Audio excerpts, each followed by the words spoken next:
All right, everyone, welcome back to the NFA Review channel. Today, we're going to be reviewing a new release, a brand new firearm platform from Springfield Armory, the new Echelon 9mm. Now, in case you guys have been living under a rock, they did a pretty huge press release on this new platform. They sent it out to all the reviewers, magazine companies, etc., and sent out a lot of press kits. And that's one thing the Springfield Armory definitely does not cheap out on. They sent a hell of a press kit, so kudos to them for that. It does suck as a reviewer on our side of the table when we do get a new platform and then we have to go ahead and spend our own money and put optics on it and lights, holsters. If you're reviewing a rifle, you have to go get glass for it. You have to get it sighted in. I know, cry me a river, right? But it is nice out of the box. We can just go run and gun this thing. So without further ado, we are going to cover the new Echelon here in the studio in detail like you guys are used to, and then we're going to go to the range and put it to the test. Let's get to it.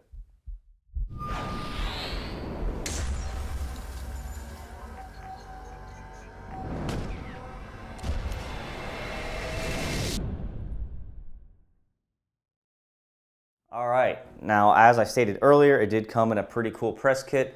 I don't know what it's going to look like when it gets to you. Probably their nylon zip bag inside of a cardboard box. Okay, but as you can see here, we have it in the Safariland holster with the light mount for the Surefire. So we'll set that aside over here. Weapon is clear. Now let's go ahead and cover the basic specs, okay, and then we'll kind of just really dive into the special features of this platform. So the pistol comes in an overall length of 8 inches. It has a height of 5.5 inches. The slide is 1 inch in width, and the frame is 1.2 inches in width at the widest part. Probably measured looking like the slide stop, edges of the slide stop levers there. It weighs in with the 17 round flush fit magazine at 23.9 ounces. The frame is of course polymer and loaded with their COG, their central operating group, or their chassis system. More on that later. Going back up, the slide is billet machine stainless steel with a black melanite finish. The sights are a U-notch tritium. Barrel is 4.5 inches, hammer forged 1 in 10 twists, and of course also black melanite finish. Ships with a 17 round and I believe also the extended 20 round mag. Caliber is of course 9mm, and this model here, of course without the Trijicon and the Surefire, ships at $679 MSRP, and then they have a threaded barrel version and it ships at $739 MSRP. Now that we got the basics out of the way, let's dive into this thing. You just heard me mention threaded barrel. We're on the NFA Review channel. I don't have a threaded barrel. That was brought up.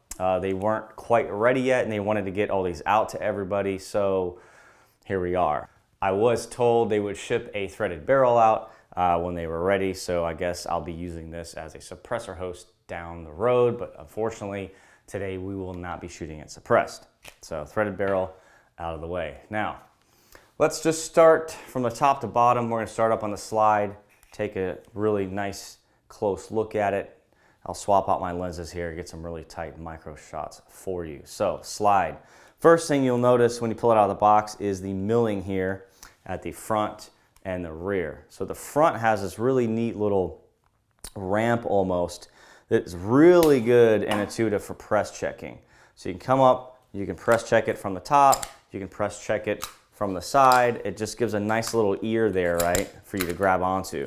Very, very easy to rack without having to use your RMR and of course get the optic all oily like I just did. At the rear of the slide, you'll see some ears as well machined into it. For those of you that rack it from the back, it will aid in racking, and of course the U-notch sight also has a ledge on it, and then you have the RMR. So there's about like 4 different ways to rack this thing. So that's pretty cool. Back up to the top, you'll notice it is mounted without any plate. The RMR is just affixed on there. So what they did is they used a pin system instead of plate. So it ships with this little baggie of pins that you can use in different configurations to fit the different optics on there without using a base plate, which is pretty cool. They call it the VIS, I think it's Variable Integration System. I don't know, I'll have to look at their website. But that's called the VIS, that's from Springfield, and it is a plateless optic mounting system, which is cool. It just gives it a less cluttered look. Your only loaded chamber indicator is gonna be a protrusion on the edge of the extractor. So when you do have a casing in there, you can feel that. It'd be a tactile feel.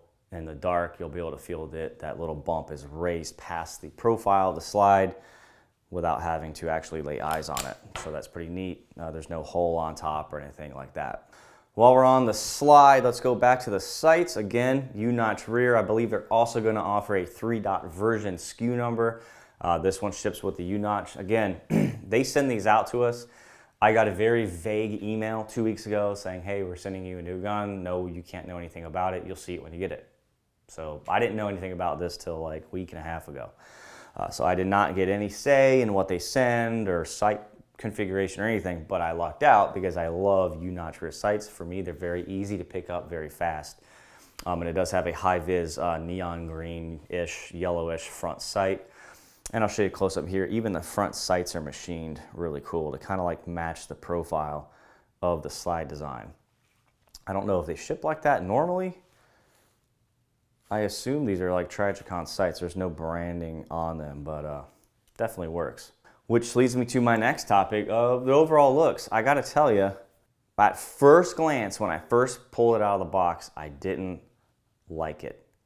When I first looked at it, I just thought, I was like, wow, they really went heavy with the machining here, and I'm more of a simplistic person when it comes to my handguns and pistols and stuff like that. But the longer I manipulated it at the shop, and then when I got home, when I was able to read the manual online through our confidential link, I was able to kind of familiarize myself with it, and I learned why they did the things they did, like the scalloping here, like I mentioned earlier, for press checking. And then I started to appreciate it more, and then the more I looked at it and handled it, I actually do like the look. So your mileage may vary. I'm tending to like this thing. So now we got the slide out of the way, let's move down to the frame. I mentioned earlier their COG, their central operating group. So kind of like the SIG P320, you do have a modular chassis that can be moved from frame to frame. Now, as of right now, as far as slide length, the only thing they have is this duty link slide. I'm sure they're going to come out with a compact version later. And of course, you can plug and play the slides with the frames and the barrels and just kind of go nuts there. They did ship me two frames in that press kit. So this is the medium frame. I installed the small frame already so my wife can shoot this easier. The difference between the small and the medium frame is negligible. I mean, really, when I pulled it out of the box, I was like, did they send two of the same frame? You had to really look at it to see the difference. And there is a difference in trigger reach from the face of the trigger to the scallop here on the back of the grip, and it's a little thinner around here. And when I moved it over and reassembled the gun and was able to manipulate it with the small frame, small back strap, then I was like, okay, now I can notice a difference. So visually, not much difference, but physically, when you're holding it, it's noticeable. So again, going back to the COG, we'll go ahead and mention the trigger since that is where it is. They said they spent a considerable amount of time on polishing the trigger surfaces where they contact with each other, and of course the geometry to get a really short, clean trigger. So they wanted a very clean break against a nice wall with a very minimal reset. And that's exactly what they got. It really is. I'm not just saying this because they sent it. We're going to put this thing through the ringer. If it jams, it jams. I'm going to show you anything. But credit has to be given where credit's due. This trigger out of the box for a polymer, wonder gun, very good. So nice. I mean, I'm going to zoom in here. I'm sure I'll do some close-up shots for you in a second, but just live right here. I mean, clean break and just tactile and audible and forceful reset. Just good job on the trigger. I'm very, very excited to get this thing out to the range. I love shooting pistols. I have a safe full of handguns. Oh, this one's gonna be fun to shoot, I'm sure. All right, so going again back to the exterior of the frame, the texturing. I'm not so sure I love the texturing just from handling it. I believe they call it their adaptive grip texture, and from what it explains on the promotional side of things is the harder you squeeze, the better it grips, which, I mean, that's kind of intuitive, right? I personally like a more aggressive grip texture, like on the USP, stuff like that, especially on the front strap area, so you don't get that muzzle flip movement. However, again, playing with it here at my house, giving it a little bit more pressure squeeze, you can see where it does bite into your hand. We'll have to see how that fares out in the 100% humidity here in Florida when I get out to the range and my hands are all sweaty. We'll see how it does, but they're said it's supposed to be a little bit more comfortable against your skin, and I can definitely see that when carrying it. And while we're on that grip texture, I wanted to note they have these like almost flared out areas. I'll show you on either side of the frame, and even built into the takedown lever, so you can have a nice index point, right, for your thumb. So for a right-handed shooter, you basically have a long surface here, and then for a southpaw, you have just this front frame section. So again, on the left side, if you're a right-handed shooter, you have the takedown lever and the frame. Really nice tactile area that you can feel, you know your thumb's in the right spot, and you get that nice thumb forward grip for a nice flat shooting experience. So definitely well thought out there. The slide stop, very interesting design. If you really take a second to look at it, they definitely thought this one out. It's not a press down release like you would have on the side of a Glock frame, right?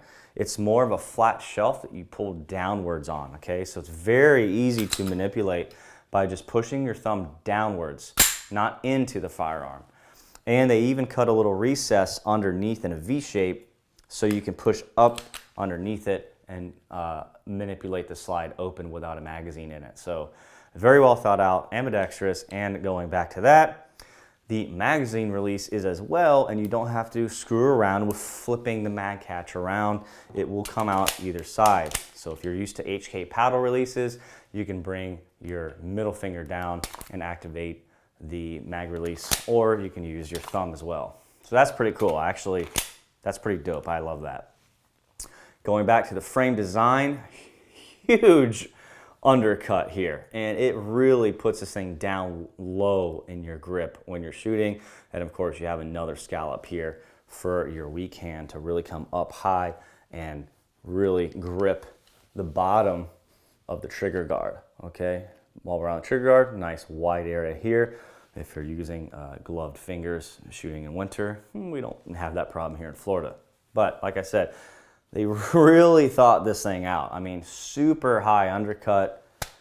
My support hand comes up underneath. My thumbs naturally go where they want them to.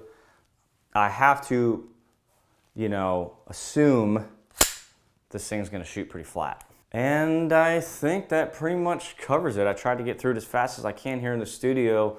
I just, you know, like I said, the more I played with this gun, the more I liked it. The inside of the magwell on both frames is slightly beveled.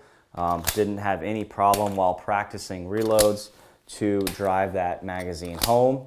And even the bottom of the magazine has this little flare that kind of mirrors the flare on the base of the frame. So I guess if you did have a stuck mag situation, you could grab it here and it's flared on the mag, so you can just grip it and rip it. So, I mean, they pretty much looked at every platform, every complaint, and looked for a solution for everything and just threw it all at a board to see what sticks. And then at the end of the day, you're like, nah, we're gonna make all of this stick and just build a gun that just has everything that everybody wants. I mean, again, I'm trying to be unbiased here. They did send this to me for free. That being said, that doesn't mean we're not gonna expose any failures or poor shooting ability or anything like that. My biggest concern right now is gonna be for me, I mean, I'm kind of a little sweaty right here with these studio lights on, is gonna be this grip texture. So we'll see how that does out in the Florida humidity while shooting. I'll try to remember to grip it a little stronger, and we'll see how it does with the accuracy with that trigger. Without further ado, let's get to it. Before we get shooting, a quick word from our sponsor, Capital Armory. They're the nation's largest silencer dealer and have expanded their silencer shipping ability to multiple states, with even more on the way. They can still ship directly to Texas residents, but they can now deliver silencers directly to your door for those in many other states. The process is simple and keeps everything in-house. So there are no additional dealers, transfer fees, or headaches. They manage the entire process from start to finish to make your life easier. The process is very simple. Once you purchase a silencer online through their website, you'll be contacted to begin your online customer profile to provide them with fingerprints and other necessary information to complete your e-file Form 4. After the ATF approves your form, Capital Armory will initiate electronic transfer paperwork with you, and your silencer will be mailed directly to your front door. And the best part is, your customer profile only needs to be done once, so you'll be ready to go for all future orders. Head to capitalarmory.com today to learn more. Phew, it's humid out here. Freaking gun smoke hanging around for a while. All right, guys, we made it out to the range. I'm gonna load up some mags here. I got some Igman 124 grain NATO from 2A Warehouse we'll be running today. I have some 115 grain Capital cartridge as well. So we're just gonna screw around a little bit today and kind of just get used to the gun. Talking to you on my lapel microphone, so a little bit different than my suppressor reviews, but I wanted to be able to address you clearly. So, yeah, we're at just over 15 yards here on my left, and I'll show you some B-roll here. I got a small round target, a small rectangle, and then 1, 2, 3, 4, 5 2/3 size IDPA targets that run away from me at an angle. So we're just gonna toy around with them a little bit and just kind of get used to the grip zone for all you trolls out there, and the RMR and stuff like that. I don't typically like to shoot pistols with an optic. I'm like the only weirdo out there that doesn't really prefer it. I guess I just grew up without them, and I am somewhat of a pistol slut. I love shooting handguns. I have a huge collection of them. I like shooting them more than rifles. It's just my jam. So when they contacted me about reviewing this thing, I was definitely not mad, even though I didn't know what they were sending. I just knew it was a handgun. Dropped one. I'm gonna have to pick that up. But just bear with me today. I'm just gonna kind of just run it through its paces here and feel how the trigger runs and the grip. When my hands are so sweaty right now, I can barely even hold this mag and load it. It's just so humid out here. I wish you could feel it. I mean, I don't wish that upon anybody, but it is absolutely horrible. I'm not even gonna fill this 20-round mag up all the way because we don't really need to. But I also brought some cardboard. I'm gonna shoot off camera today so I don't board you and just see how well it groups.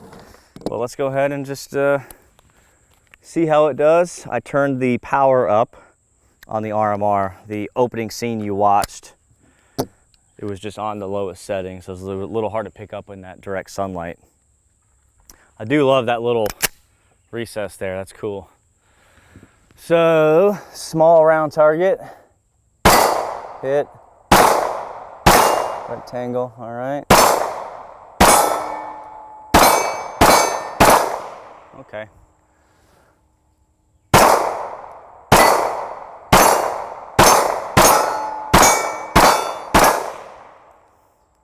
I mean, I get why you like the optic. You could definitely pick it up a little faster.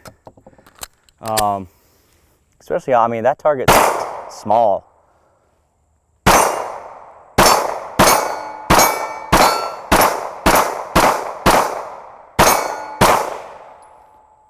I mean, that's well over 20 yards away.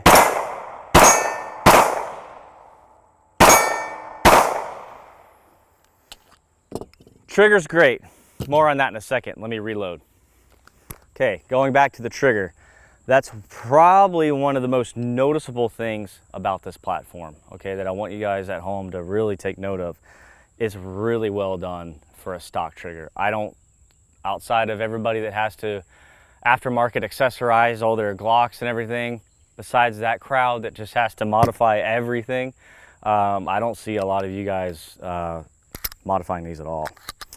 So I'm going to make a conscious effort to actually use the slide stop this time. I'm just so used to like a overhand C-clamp to rack the slides when I shoot Glocks. I'm going to have to consciously try the slide stop, just to kind of screw around with that. So I have 124 grain. we're gonna run 2 more mags through that, and then I'm gonna load up the 115, and I'm just gonna rapid fire, see if we can induce some malfunction or something, and then we're gonna step back to probably 75 to 100 yards and see how it does there. I just like shooting pistols long range. All right. Don't forget my ears, not shooting suppressed, because I don't have a threaded barrel. Slide stop, very easy to manipulate. Very nice.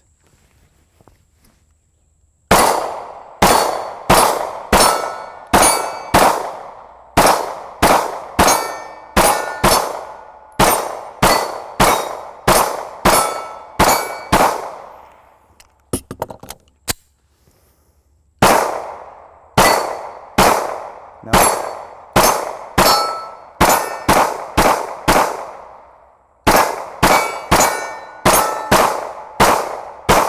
Trying to speed things up. Another thing I'm consciously doing is just dropping the base plate on this table, and that's because some of my peers that got this press kit, I forgot to mention it in the studio, the press kit came with an extended base plate in the box underneath that frame that I already installed on here, okay, the frame. So it had an extended one so you can turn this 17 rounder to a 20 rounder. I didn't see any instructions in the box, so I didn't screw with it. I'm like, I like having one flush and one extendo anyway, so I left it. If you've been watching some of the other reviews, which I'm sure you have, you've noticed that some of them had some issues because they reinstalled the extended base plate onto this one incorrectly, and when they dropped the mag, the guts flew out. So that's what happened there. So I wouldn't screw with it till you have instructions on how to do it. I believe with the press kits, the manual was downloadable. There wasn't a print copy in there, and it's been a long time since I've read a manual with any gun that I purchased, so I doubt anybody actually looked at it. All right, let's go ahead and load up some 115 and get back to it. You know, the worst part about a east-facing berm is every time I shoot in the morning, my eyes are right in the sun. That's my excuse if I miss. All right, we have 115 grain ammo now. I'm just gonna burn down this mag and then we'll take our time with the 17 rounder, okay? Let's just burn it down.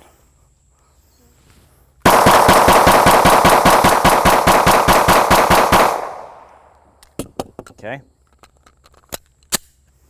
All right.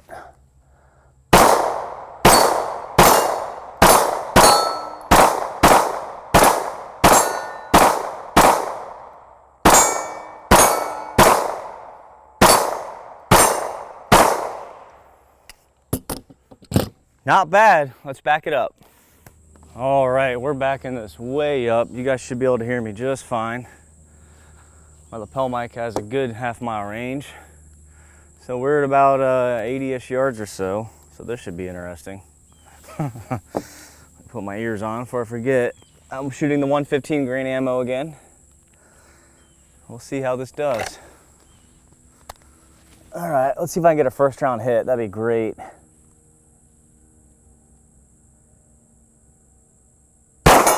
Yeah.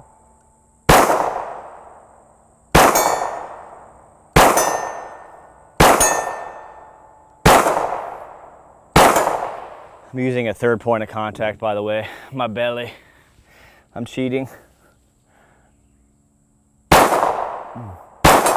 Hit? No way I'm gonna hit that tiny round one. Yeah.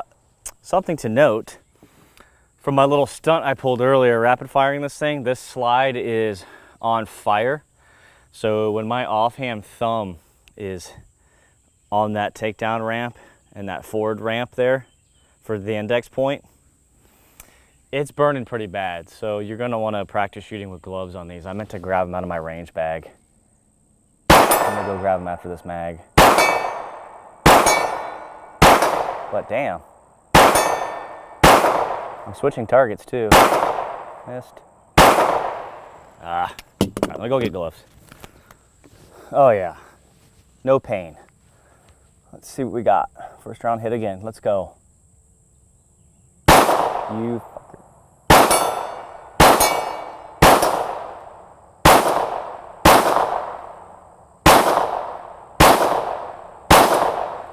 Getting the shakes.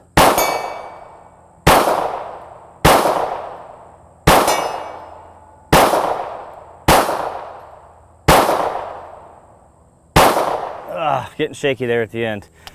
Yeah, I'm the only idiot that, hold on, I'm yelling at you, decides to shoot like 10 mags out of this thing before I shoot for groups. So that's exactly what I'm gonna do. I'm gonna go not bore you. I'm gonna do this off camera.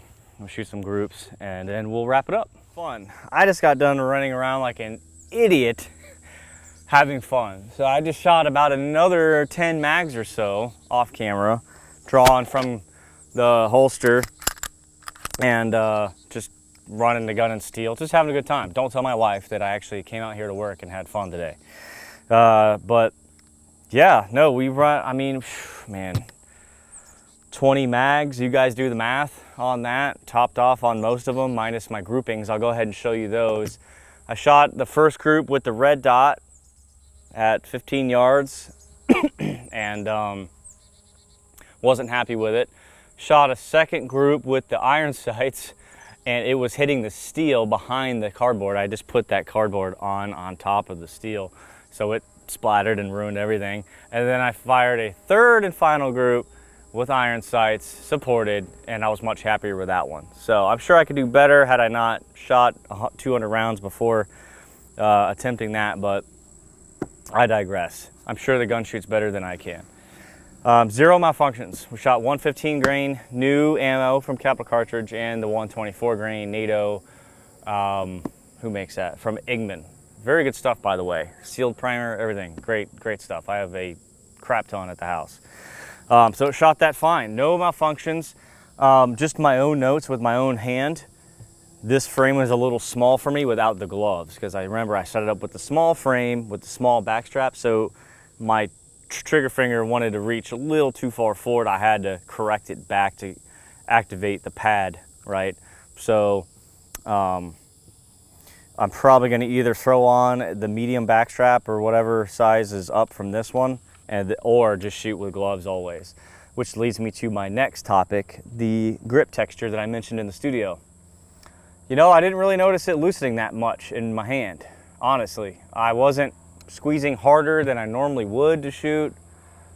I'm kind of shocked there. I figured it wouldn't be as aggressive as I needed, but it did just fine. With the gloves, you can really feel it activate, and hold nice. Really nice grip. Just radius here on the front, the sides, scalloped on top and the bottom of the magazine release to protect it. Just, it's a good looking gun. You know, I'm trying to pick it apart here and I'm having a hard time, other than the annoyance of not having a threaded barrel. But the trigger even cleaned up even nicer. It has a really pronounced wall now with no creep. So 200 rounds improved it even more. You gotta love that little press check area. It just makes it really easy to dry fire practice. Yeah. It shoots, it doesn't jam, it's a 9mm. So if you're in the market for a 9mm handgun, definitely just give it a look. Again, they sent this to me for free. Keep that in mind. I'm not being paid to push this product in any way. They just send it and say, go shoot it. Let us know how it does. Again, I mentioned earlier the 2 magazine bases that on the videos that I saw, that the guts blew apart when they hit the ground at the range. That was because they moved over the extended base plate. So I assume they installed it wrong. So I'm sure they'll be addressing that soon. But other than the slide getting too hot to fire without gloves, everything did just fine. I guess I'm warming up a little bit to the idea of shooting with a red dot. Again, I just prefer iron sights.